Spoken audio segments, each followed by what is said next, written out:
السلام عليكم ورحمة الله وبركاته. كل هذا وحنا لقينا معناتها لو فوكابلير numéro 18 ما لقينا كلمة معناتها لقينا حكمتها la famille, le père, la mère, le fils, la fille,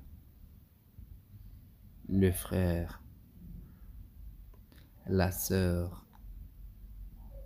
كلمة لقينا معناتها عقال ليا famille أو قيسك أما قرابة. le père ومحي وأب. la mère ومحي وهويو. le fils ومحي وإنك دشم ويلك وين. la fille وقبردة أما قبر ولا شاية. le frère ومحي وولالك. la sœur نوا ولا شا. le grand-père ووو.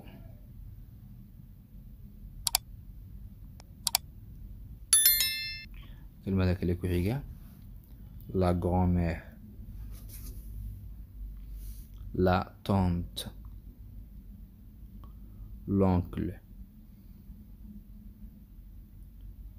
le cousin, la cousine, un garçon, les parents, un beau-frère, le grand-mère معي ومعويو أما أييو. la tante وهابو أما إدو. l'oncle ومعي أذير أما و أبتي. le cousin هردا إن أذيرك أما إن أبتيك. la cousine ومعي وإن أذيرتا أما إن أبتدا. un garçon وإن نوين. le parent ووالدك أرون صاران كلمة ده. un beau-frère نوا سيدي جايل هذا.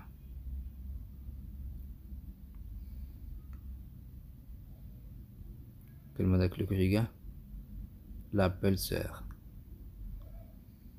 le beau-père, la belle-mère, beau-parent, la mariée, le mari, l'aîné, les cadets, les benjamins, la belle-sœur ومحي ودمشيدة.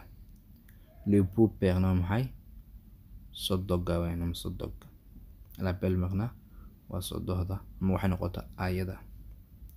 beau-parent وهذا لبدا والد لبدا قف إسقابتا لبدا والد أما قعلك يا لهذا. la mariée وعروسة. le mari ولنك عروسك. l'aîné عرتك. les cadets كحيجها. les benjamins كوغو يروي أما كوغو دمبيا وين قول دمبيسكا.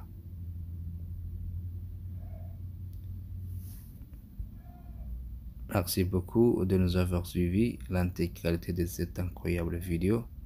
Si cette vidéo vous a aidé,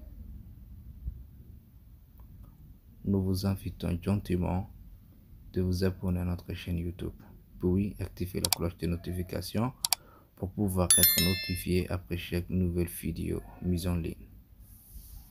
Salam alaikum.